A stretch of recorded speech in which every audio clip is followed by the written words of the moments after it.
All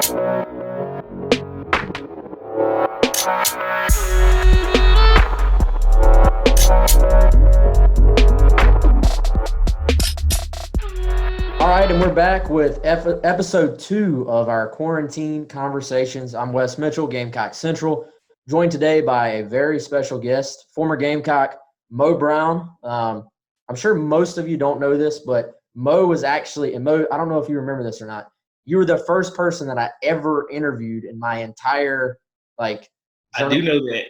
career. So I was in class I and do know that. had reached out to Moe and I interviewed him for something I had to do in a journalism class at USC. Our time at USC overlapped a little bit. So Moe, thanks for being on, man. And but we're going to make this we're going to talk about a lot of topics, not necessarily specifically politics, but we still have to ask, man.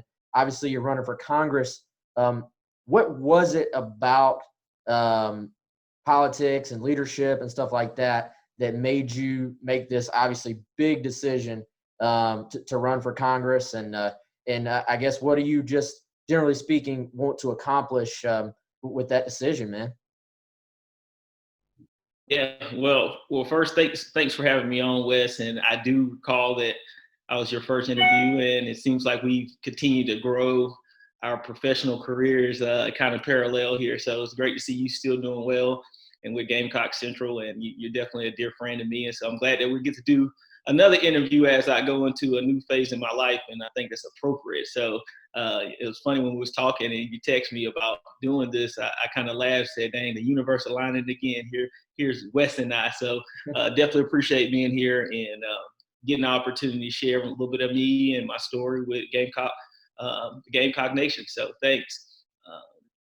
To your question, yep, I have always been someone who's just a lover of just anything I have passion for, and I have a deep passion for my state, and I have a deep passion for my country.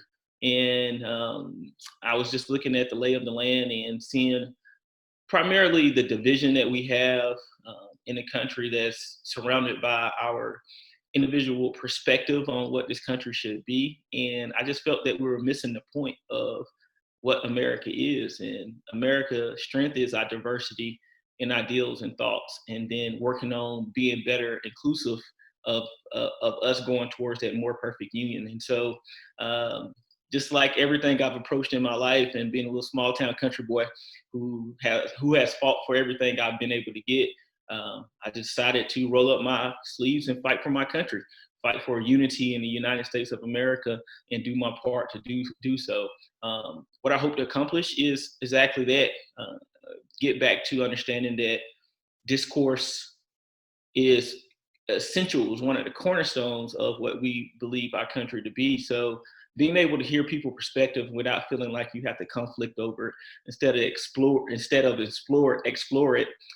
so that you can get a better idea of where someone else come from and their thoughts. Because at the end of the day, we're all the sums of our experiences, and if we can learn from our collective experiences, hopefully we'll be better as a collective if we do that. So that was my whys, and that's what I hope that I'll be able to do through experiences that I've been able to experience in life, through football, through just living, through heartaches, through disappointments, to successes, all those things, and bring it to Congress and hopefully get more stuff done on behalf of the American people. Nice, man. And obviously, we wish you luck with that. I know, regardless of people's political leanings, one way or the other, I think we can all agree we need more good people, in politics and in leadership ability, man. So I've always considered you one of the good ones, man. So I certainly wish you luck in, fulfilling and succeeding, all those goals, man. So you mentioned small town that you're from. Let's first go back, man. I think recruiting's probably changed a little bit since you came out. But when you look back, man, I see you got the high school helmet behind you there. So take us back. Shout out your old high school maybe, and tell us what was it like going through the recruiting process back then, and what was it that led you to Steve Spurrier and the Gamecocks at the time, man. Yeah, man, definitely big shout out to West Side. Man, that's home. I'm not here without the leadership that I received from the teachers, from the coaches, from the principals, administrators, to down to the janitors. I mean, everyone was a big part of helping me shape me into the young adult that turned into the USC commit. So definitely big shout out to West Side. Love my high school. Means a lot to me. And, recruiting then was, like I said, I kind of had to go get it. There are some people that was on my, on looking at me as a potential recruit. Matter of fact, Coach Kane with Vanderbilt was the first D1 school that really started looking at me. That was in the spring. And they thought that I could be a good player, et cetera, had pretty good grades. So Vanderbilt was interested in me. But I remember very distinctly my coach from high school, Coach Ted Luckadoo, he looked at me and said, "Hey, Mo, you're going to have an opportunity to play on the next level, and we're going to commit to do what we can to get you there." And he said, "Just let me know a couple schools that you want to go to camp." And so I decided to go to USC in Tennessee. And I actually grew up a Clemson fan, but it was just too close to home for me. And I just didn't want to be 20 minutes down the road. And quite frankly, I didn't think Coach Bowden, being a Clemson fan, seeing all those great recruiting classes and always finishing in the Peach Bowl, it didn't lend to me to show that he was a great coach. And then Coach Spurrier came in 2005, and being a receiver to USC is like, okay, cock and forward. I guess it was Fun and Gun back in Florida. And the opportunity to potentially play for Steve Spurrier really caught my attention. And despite my leanings towards Clemson, I was always a practical guy. And so I went down to USC spring camp, summer camp, I should say. It was number of seniors there and a few juniors that was highly rated.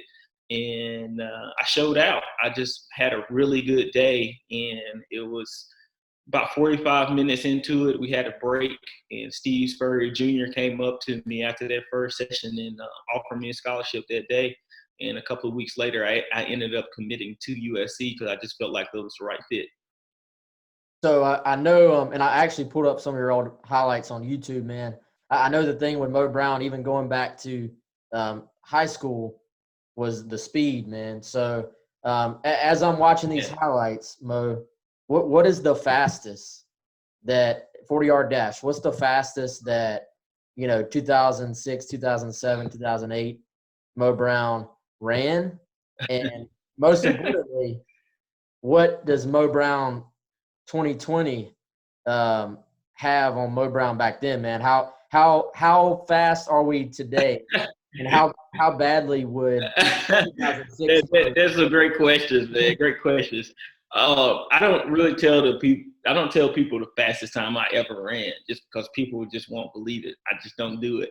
But when I was training for pro day and things of that nature, Marty Marquette and I was doing a lot of training together. We had the same sprint coach. Matter of fact, Coach Brown with USC was doing all our sprint training, and him and I would used to go back and forth with our times. Like he'll go 4.32, I go 4.31. He'll go 4.29, and I go like 4.29, 4.28. So I can practice when you're loose and you've been training your muscles to stimulate like they're supposed to. Those are some of the fastest times I put down. And today, if I had to run, I definitely still got a good mid 4.4, maybe low 4.5 in me. If you catch me on hand time and it's the right warmth and I've been lubricated like I need to, then I think I got about a 4.5 still in me. Okay, I got you. So you're not touching 28 or 2008 Mo, but you're still smoking most of the population out there. So that's good, man. And Marty Marquette. I don't know. Maybe we have to put. What was that? What was it? What was about Marty? I was gonna say, well, maybe we have to put it to the test, man. Maybe I'm underselling myself. Hey, I mean, I think that's great campaign footage, man. I mean, let's see what you got out there, dude. Yeah. If you're putting down, I think we may can figure that out here.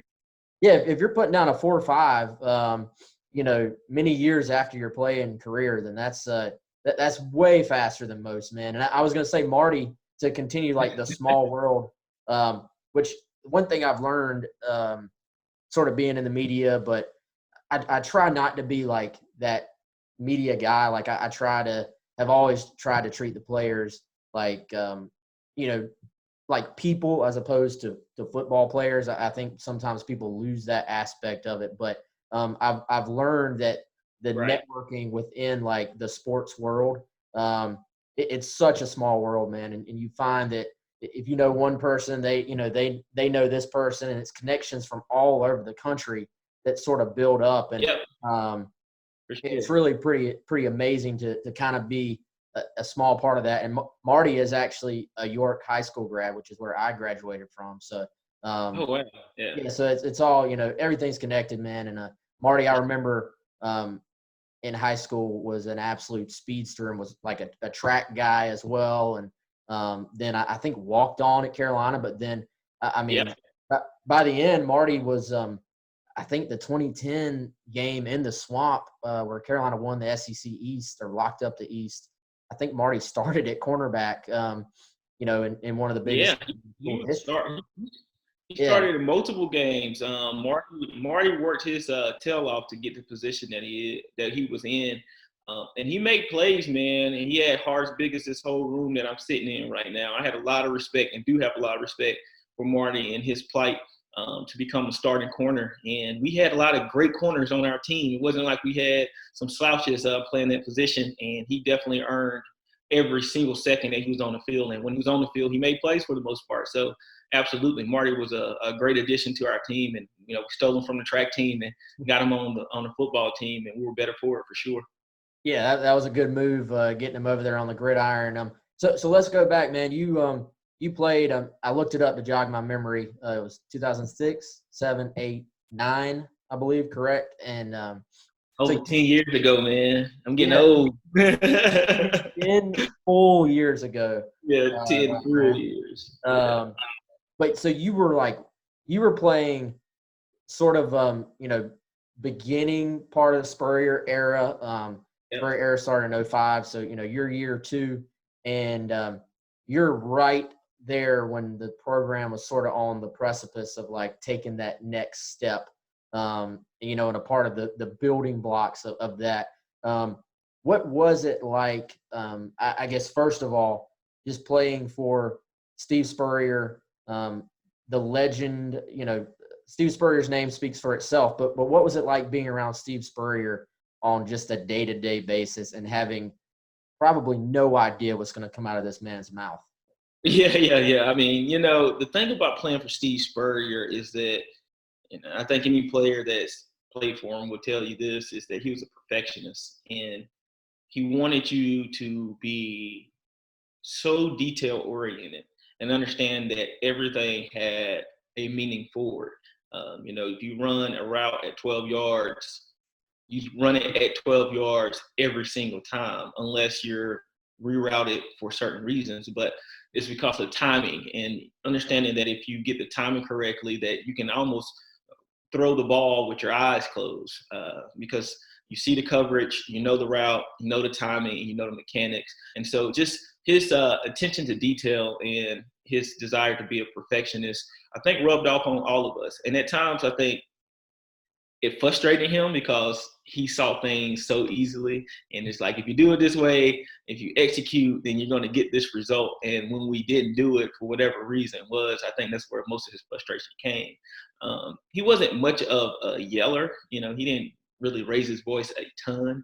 And usually when it was more frustration than he was just yelling at you to call you a dumb A or something like that. But he would definitely kind of belittle you in a way that just made you think, and it was always to challenge your thought process. Like, well, how are you concluding this when I've told you this, or why are you going left when we say blue slide right? Like, I mean, well, where's confusion there? I need to understand how you got that confused, and it just forced you. It forced you to learn how to operate under the pressure that he put on you to be on your mental game all the time. That once you got over that and you got onto the field, you was able to play more freely. And I think that's what I learned most from him. And it's carried on now, even into my adult life. And I one thing I always heard, Mo, and you sort of alluded to it there, wasn't necessarily that you were worried about Spurrier like yelling at you or just cussing you out or anything. It was more that, I mean, I heard in the meeting room that this guy's barbs just like would just get under your skin, like just he just had a knack for like sticking the knife in. Yeah. Did, I mean, did he ever get you good? Oh yeah, I mean the best one he got me was my freshman year. I dropped a few balls, if you recall, and one of the games I dropped one that it's like hit me right in my stomach, and we were in the meeting room, and this was Sidney Rice was sitting behind me. I was sitting right behind Spurrier, and everyone has anxiety. Only person that ever had anxiety going into a meeting room, I think, was Sidney Rice. Everybody else was like, I'm not looking forward to going to the meeting, win, lose, or draw on Monday, because Spurrier is going to find something to get on to you about. And so the play comes where I drop the ball, and he had a uncanny ability to pause, rewind, play better than anyone without even looking at the screen. You know, he turned around like this and talking. And so the ball was coming into my stomach, and he pauses it right there. And he turns around and looks at Sidney Rice and say, "Sidney, you think Mo's gonna catch this ball?" Like, come on, bro. Everybody in the room know I dropped this ball, as if like this thing never had happened before. Like this is a mystery, watching a movie or something that no one has seen. And of course, you got to just kind of play along with him. Like, so Sidney's like, "Yeah, I think he'll catch it," and he's like, "Oh, no way he catches the ball. Come on, you really think Mo's gonna catch the ball?" And I'm sitting here watching this conversation about me. Like I'm not even there. And the whole time he's having this conversation with his back turned to the screen, talking to Sidney, the ball is literally going in and out of my stomach like this the whole time. I mean, literally in and out of my stomach like this. And of course, you know, he plays it. I drop the ball, and he act like it's the first time he ever seen it. It's like, "Oh no, why you drop the ball?" I'm just like, I mean, well, coach, I don't know. I took my eyes off of it. I wasn't concentrating. I mean, what do you want me to say here? And so those are like the little things that he would do just to get under your skin. And you know, after a while, you get tired of it, and you have to either gonna be on the bench, or you're gonna respond or play better. And so, you know, through my career, I ended up playing better, and I got more playing time. Definitely, man. So you brought up Sidney. You know, what was it like? And I believe, was Alshon there towards the end of your career, your senior year? I think my freshman year, and I had Alshon my senior year. What do you remember about just being on the field with those guys? And you know, obviously we've seen what they've gone on to do professionally and stuff. And did you sort of have that feeling? I've heard, and back then, you know, you could go watch practices. It's not like it is now where everything's locked down. I just remember watching practice and talking to people, and everybody just being like, it was just almost a foregone conclusion. You're like, these guys are going to be in the NFL and probably be very successful. But what do you, from being around them day to day, what do you remember about being in that locker room with those two guys? Yeah, man. You know, I get that question a lot. You know, Sidney or Alshon, and I love them both. Both of them are not only amazing athletes, they're just good people, just good people. And when I first came on campus, I got there a little bit early, and Sidney came and picked me up and took me grocery shopping and all this other stuff too, and had a very good relationship with him. But what really stuck out with Sidney, and I can say the same for Alshon as well, is just their competitive spirit. They wanted to win everything to a higher level, even if it was just pat and go. As we started practice, the catches they would make and challenge themselves to do, and just how they practice every single day really showed you why they were so successful on the field. And it'd be some of the greatest catches I've seen where it's in practice with both of those two. And obviously we saw what they did in the game, but some of those game catches don't even come close to what we saw in practice. So it was an everyday thing when it came to just playing the game of football. They truly enjoyed competing and they truly enjoyed just the love of the game. So that's why I remember for both of them in their own special ways. Um, Sidney was a junk talker. He just talked crap all the time. Like he was a jokester. He had always joke. He was joking all the time. He pretty much got every receiver on the team in trouble but himself for the jokes he told that we ended up laughing at. So that was kind of Sidney in the shell. And Alshon was the exact opposite of that from a personality standpoint. Like Alshon was more reserved, more quiet, and believe it or not, he was very considerate. Like he always wanted to make sure that the team felt like it was a team, that his brothers that was wide receivers would get an opportunity to play. It was oftentimes I would have to say, stay in the game. We need you right now between him and Torrey. And Torrey obviously was a good player, but Alshon was just slightly above everybody. So, I mean, it was evident even as a freshman. And so at times I would have to say, hey, don't come out the game. And that just speaks to his humble personality. But to watch him grow into the receiver that he became and is, it was definitely fun. Yeah, and all those guys like yourself also from small towns, in the state of South Carolina. Yep. And making that jump from Gaffney High School and right down the road here at Calhoun County, St. Matthews, South Carolina. Making that jump from small town to SEC ball and obviously excelling. So obviously, back to sort of yourself a little bit. The Steve Spurrier offense, especially back then, and what he did at Florida. Obviously, like you said, part of the reason you chose South Carolina. Did you have a favorite play?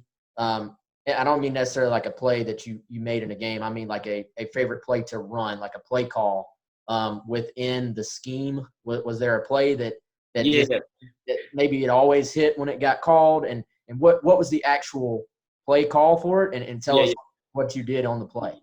Yeah, so there's a few of them. I mean, anytime you can go long, you wanted to go long. So 9 semis, and that came from different versions of it. But I also consider myself a pretty good route runner, and probably my favorite route to run was the out route, the 10 to 11 yard out route. So 3 semi. I used to love anytime they called 3 semi because I knew I was going to get open if we had the right coverage and then likely was going to get the ball thrown to me. And then I also like bulldog semi, which was a combination route where you had a 7 semi, which is short post, about 12-yard post. So you go in 5 up to 10, 11, 12, kind of work your feet, and then you split the cover 2 coverage that you normally get. We ran it a lot against Georgia because they played that Tampa 2, and that crease in between there is where you hit it at. And I had a couple catches there. So I used to love running bulldog semi, 3 semi, and of course 9 semi. And I also enjoy running the slant route because I got a double clutch, which was a release that we called it, where you go the way that you plan on going first, and then the opposite direction, and then back to the release that you want to go, the direction that you want to go. And I was pretty good just with my slant. So those are the routes I like to run. But, as you get into the Spurrier system and understand how it works, it's amazing how much details that you understand about defense to really be successful in that offense. Towards my junior and senior year, it was oftentimes I would come to the line able to read the coverage, and we had what we call double cadence, where we go upside down, say hut, no play is called. You're gonna look at the coverage just to try to see what they're showing, and then you call the play at that point in time. Oftentimes, particularly my senior year when we did double cadence, down said hut, I will be able to see the defense as well and know just based off game planning where we're going to go to. And once you start being able to see the game like that, everything slows down and allows you to be more effective in the game and understand when the ball is coming to you, or if the ball isn't coming to you, what you need to do to make sure that that person who is getting the ball is even more open, and just having that chemistry within the offense is pretty cool to figure out in the Spurrier offense. And I know it seems like originally, you go back 20, 30 years ago, a lot of times you're like, there's a play called and you're like running whatever the play says. And as football has evolved, you see more and more where And now you obviously have the RPO game where you're reading, run versus throw, and you got passes built Mhm. in or tagged on the backside. How often, when you were running a play with Spurrier, how often is it, hey, this is my route versus here's my route, but I'm adjusting based on middle field open, middle field close. Like what are the things that you're having to read as you're sort of in motion within that route? Yeah, I mean, I think Spurrier is probably one of the godfathers in uh, your route doesn't necessarily mean this is your route just because we called it that way. We had what we call Ralph and Lunny, which is Ralph is the play side where we want to do a combination route, and Lunny is the backside. The backside has these set rules, but depending on what coverage you get in Ralph and Lunny, it was actually a three-part route that you could potentially have. So we call Ralph, and you catch cover three off, right? So then you had a 15-yard curl, which was a long curl, 7-step drop. If you caught cover two on Ralph, you had a cover two corner, which 5 in up to 10, and then 50, no, excuse me, 5 in up to 15, and then you break to the corner. And then if, say, for instance, they was disguised and that cover two turned into cover three, well, you still take the same release. And instead of making a corner, you made it an out. And so there was stuff that you had to process where Ralph was telling you you have a combination route and that you have to read that. Other times you would have, let's say, a 5 semi, which is a curl route, and that's for off coverage or man off, right? And if that corner downset hut and it comes up to press you before you can make that adjustment, then now you got to adjust that route to do basically a curl stop. And so where I'm gonna run, release them, push them up, and then stop and try to get to the boundary a little bit. And so there was adjustment there. And then back to Ralph, I forgot this. If you catch man press instead of all the coverage that you expected, we had a zig called zig in. And so you work your feet and you're pushing real hard to seven like you're going outside or to like a flat, and then you cut back in real sharp up under it and catch it maybe like in the curl area. So I think he was one of the godfathers of understanding how you adjust your route, and really none of the routes that we had was just always set, because depending on what you got on coverage, you had to adjust accordingly. And I think Ralph Lonnie was like one of his most famous play designs, I believe, because at the Yeah. time when he first did it in Florida, from stuff I've read from back then, Mm-hmm. nobody else was really doing that, I don't think. And that was one of the first, maybe one of the first play calls where if you executed it with what defenses were doing back then, and if you got protection up front, you were never wrong with that play call. Exactly. It was dynamic. It was changing based on what you were seeing. So do you have a favorite, maybe particular play that you made in a game, or a favorite game memory at South Carolina, Mo? Yeah, man. I mean, probably one of my favorite plays is catching the corner route that I ran against North Carolina State, first game of my senior year, to seal that game. And the reason why that was so fun is that ball was actually intended for Terry Gurley. And so what it was is a rollout to the right. We just needed a first down to ice the game. And this is Garcia at quarterback, right? Yeah, Garcia at quarterback. And we had ran this play all week, and maybe even a couple times during that game. And the whole purpose of what I was trying to do was outside release as the slot receiver to make that linebacker have to go around me to make the out route for a Tory wide open, and you're rolling it, etc. But the linebacker, either he had seen the play or he had studied the play, he jets out for the out, and there's no way that I can get outside of him.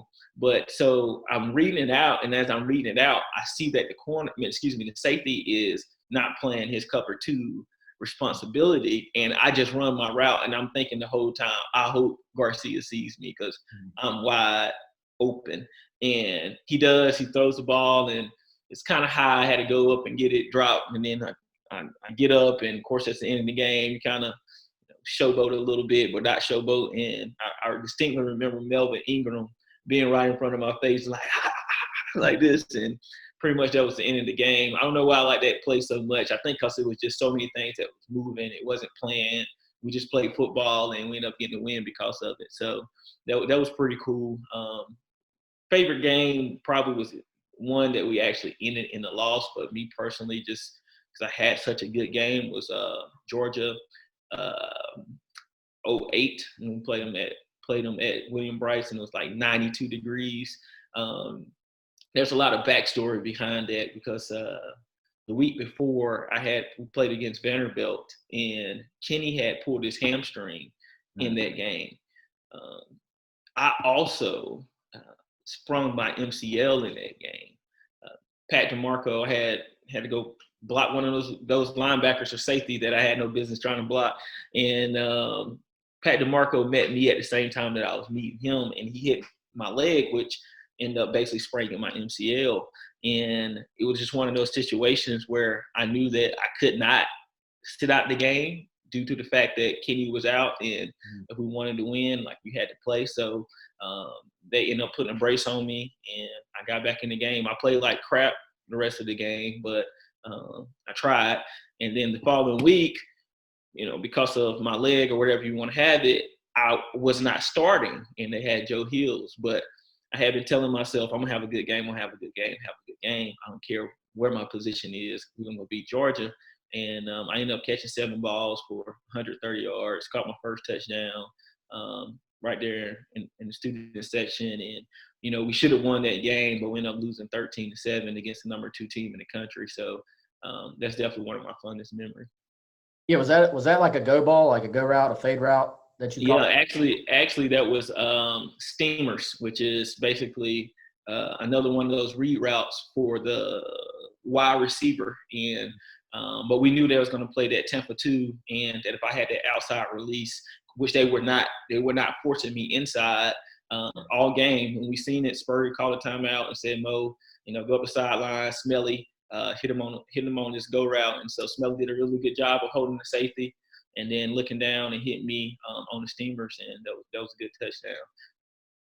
Yeah, you mentioned Kenny, man. I know we talked about obviously Sydney and Alshon, man, but that I guess we'd be remiss without mentioning Kenny. Obviously, sad ending there, but man, the thing I remember about Kenny McKinley, and the thing that I think part of the reason it was so shocking when it happened, Kenny, at least in open media settings, Kenny had the best smile, and this guy was always smiling. Yeah. What do you remember about playing with Kenny, and what sort of he meant to you and the team, I guess? Yeah, it's kind of funny. I played with 3 of the greatest wide receivers in the history of our school. Literally 3 of the top 5 receivers in Sydney, Kenny, and Alshon. So that was a blessing. In some ways, it was to my detriment too. But nonetheless, Kenny was just such a great spirit, and you're talking about just highly competitive. He competed all the time. He practiced hard. I modeled so much of my game after his ability to run routes was unmatched. He got in and out, and he was just so consistent. You knew exactly what you was going to get from him every time he touched the field. He wanted to win. He was going to give his all, and he was just fearless. Like, me and Kenny was basically the same size. Literally, we were carbon copies of each other when you seen our physique, and I often got called Kenny out in public multiple times. And the thing that stuck out most about him, as you astutely said, was just his energy, his personality. And it was just always warmth around him. But at the same time, what people don't understand about Kenny, like, Kenny literally was fearless. And so he didn't put up with much either now. Once you start pushing Kenny, you got a whole nother Kenny that would literally fight anyone who was, challenging him. And I think that mix of Kenny is why he was so successful at the game. And he just played it all the right way, and he definitely was one of the greats. To me, he's the best route runner I've ever seen in my life, and I'll go to my grave saying that. And I dearly miss him. I think a lot of us miss him, just his spirit and who he was. But he was definitely a pleasure to play with, and I don't think you'll find one of his teammates have anything negative to say about him. Yeah, man, and very well said there. And we've had you for a long time, man. So I don't want to keep you much longer, Mo. But dude, great stuff. We appreciate the time. And finally, you want to just maybe speak to Gamecock Nation for a second? Is there anything else you want to add, or anything else you want them to know? Just Yeah. talk to them for a second, I guess. Yeah, man. I mean, one, I just want to say my appreciation to Gamecock Nation. I grew up under the lights of William Bryce and the fanhood that is Gamecock Nation, and because of that, I have a great affinity for the school. It being able to stay in state and have that deeper affiliation for the state. I have so much I owe to my time at USC, and even afterwards, staying connected. So Gamecock Nation, we're gonna have our time. We got to stay committed to who we are as Gamecocks and understand that fighting spirit of what a Gamecock is. You just keep fighting until you can't fight no more, literally. And I believe if we do that, if we have a season, as scheduled, or if it's even in the spring, we got to make sure that we're standing behind the guys, that we're encouraging them. No one's going out there on that field looking to lose. And we compete against the best in the country, literally the best in the country in the SEC. So that challenge is something that we as players take to heart. And if we push these guys in a way that we can control, and that's being positive and saying that we can win every single game that we touch, and we all believe in it, we're going to have a good opportunity to go into this season this year and be successful. So just continue to be great Gamecock fans, believe in what we're trying to do, believe in Muschamp and the team, and hopefully we have a great season come 2020. Great stuff, man. Mo, I can't tell you how much I appreciate it, man. Honored to call you a friend, and Likewise. good luck, man. So let's do this again one day. And For sure. I know you're a busy man, but good luck out there. Keep fighting the good fight, man. And we'll talk to you soon, and we'll be watching. Okay, man. We'll do. Let's go, Cox. There it is. All right, that's Moe Brown, our quarantine conversation. We'll be back next week. I don't know who we're going to have yet. You'll have to wait and see, but we'll have episode 3 of our quarantine conversations next week. For Moe Brown, I'm Wes Mitchell. Catch all your Gamecock coverage on GamecockCentral.com.